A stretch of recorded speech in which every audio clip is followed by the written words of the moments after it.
नमस्कार दोस्तों, आप देख रहे हैं निष्पक्ष दस्तक। मैं हूं राजू यादव। आज मैं मिल्की विधानसभा आया हूं। आप देख रहे हैं मिल्की विधानसभा में लोगों से चर्चा करूंगा यहाँ चुनावी माहौल क्या है और यहाँ की जनता क्या करने जा रही है चुनाव में। आइए देखते हूँ।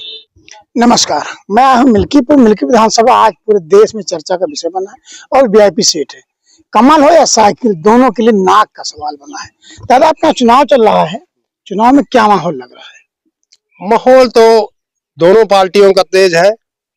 अब इस माहौल आंधी में ये नहीं पता लगता किस कौन विजय प्राप्त करेगा।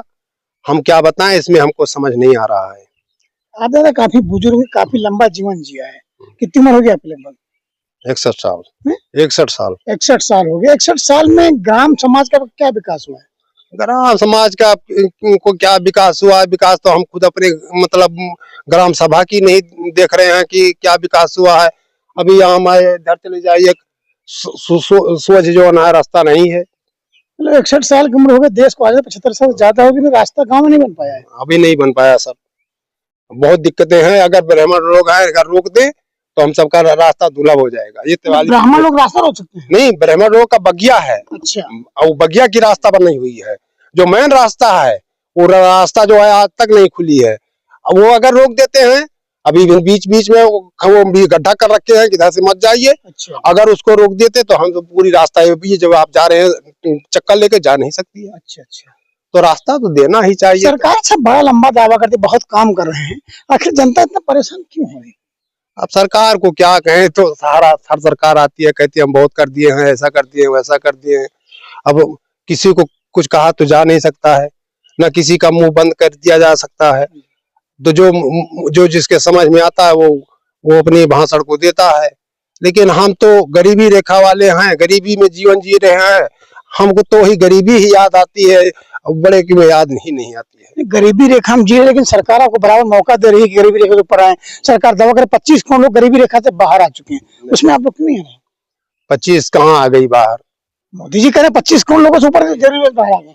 नहीं आई। गरीब आदमी को अक्सर जो है कहीं नौकरियां नहीं मिलती है।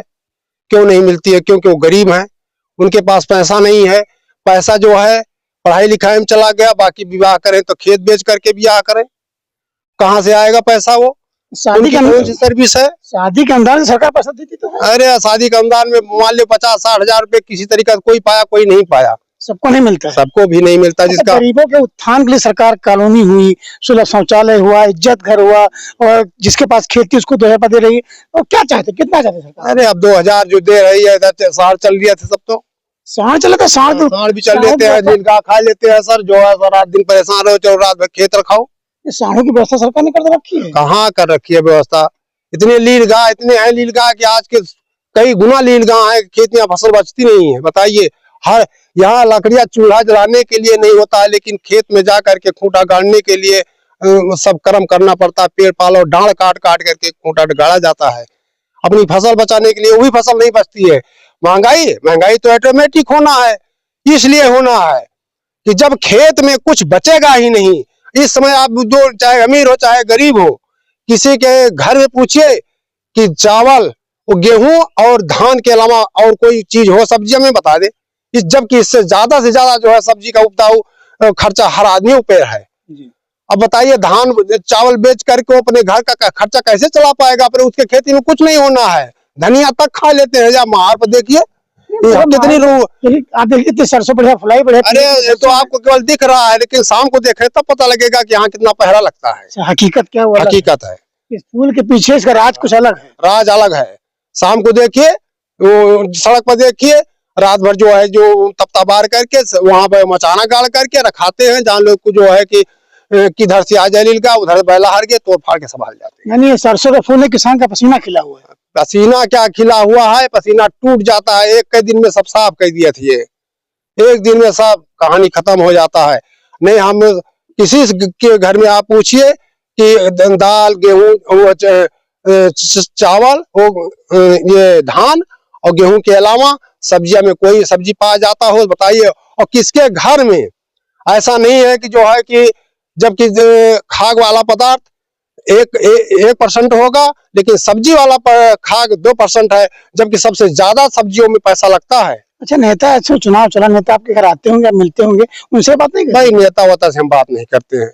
हम तो नेतावता से हम जो है कि इसलिए नहीं बात करते, हम थक गए हैं। इस समस्या का समाधान नेता ही करेगा ना, तो विधायक मंत्री सांसद वही तो करेंगे।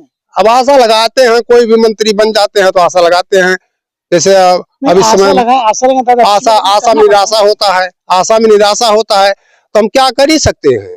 हम तो अपनी बात कह सकते, चुनाव लोगों को घेरे अपनी बात कहिए, सुनते नहीं क्या? इसकी क्यों नहीं सुन भैया, क्यों नहीं सुनता। बस केवल जब तक इलेक्शन है तब तक गुहार है, इसके बाद कोई नहीं है।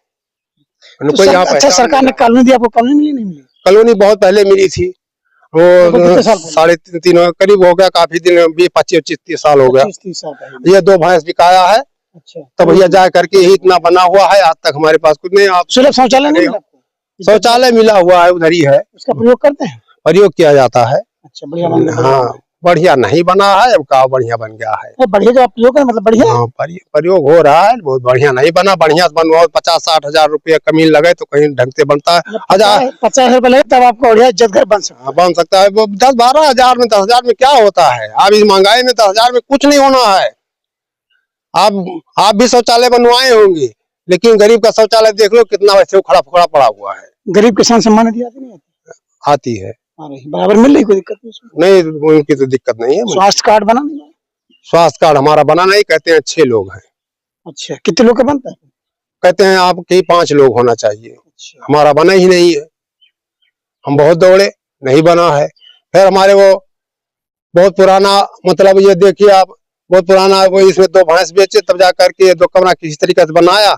अब ब्याह किया, लड़के, एक ही लड़का है, उसका ब्याह किया, अब पतवा है, मांगते हैं प्रधान जी से, भैया हमको को आवाज दे दी, बहुत गरीबी रेखा, क्योंकि अभी हमें 2 लड़कियों 3 की शादी करना है। किस स्थिति में है, हम शादी ही नहीं करने के तय कर पाएंगे कि किसी तरीका से, और घर कहाँ से बना पाएंगे। हम कहीं भैया दे दो आवास हमको भी, पतवा को, थोड़ा हमें रहे समस्या ठीक हो जाए, लेकिन सुनते नहीं, कहते हैं भैया तुम जो है, तुम तो बहुत पहले पाए थे और हम तुमको नहीं मिलना है। बहुत पहले पाए थे, तुमको नहीं मिलना है। अच्छा, ये चुनाव है दादा, इस चुनाव उपचुनाव है, इस चुनाव में क्या होगा, क्या माहौल लग रहा है?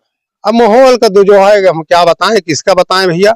माहौल तो जो है कि समय वक्त बताएगा, हम क्या बताएं, हम अभी हमारा दिमाग मस्त। अच्छा, आप इतना परेशान है, आपके गाँव के लोग समृद्ध है, आप लोग मतदान करने जाएंगे या बहिष्कार करेंगे? नहीं, हम मतदान जरूर करेंगे और हर साल मतदान करते हैं। अच्छा, मतदान कभी नहीं छोड़ते हैं, क्योंकि हम भारत निवासी हैं, तो मतदान हमको करना है। लेकिन करते तो ही हैं, आशा तो जरूर लगाते हैं। जैसे मोदी सरकार है, योगी सरकार है, इनसे हम बहुत आशा लगाए हैं कि हाँ हमको जो है सुविधा मिलेगी। चाहे कोई भी सरकार आए, हम तो आशा में जीते हैं, चाहे निराशा ही सारी जीवन बीत जाता है। भारत का नागरिक अपने अधिकारों और कर्तव्यों के प्रति बहुत जागरूक रहता है, गांव हो या शहर हो। दादाजी के पास इतनी व्यथा है, 61 साल की उम्र है, आशा है, और कहते हैं आशा में ही निराशा है, लेकिन फिर भी आशा तो हम बहुत किए थे, मतदान करने जरूर जाएंगे। ऐसे नागरिक हैं जिनकी वजह से कहा जाता है मेरा भारत महान है। हम अपने कर्मों का पालन जरूर करेंगे, लेकिन अभी थोड़ा सा सस्पेंस बना हुआ है। विधानसभा चुनाव में कौन किसके साथ जाएगा क्लियर नहीं हो पा रहा है, कौन 49 पे है और कौन 51 पे, बाजी कौन मारेगा। 5 को मतदान होगा, 8 को मतगणना में आपके सामने होगा। तब तक के लिए आप देखते रहिए निष्पक्ष दस्तक, मिल्कीपुर, अयोध्या।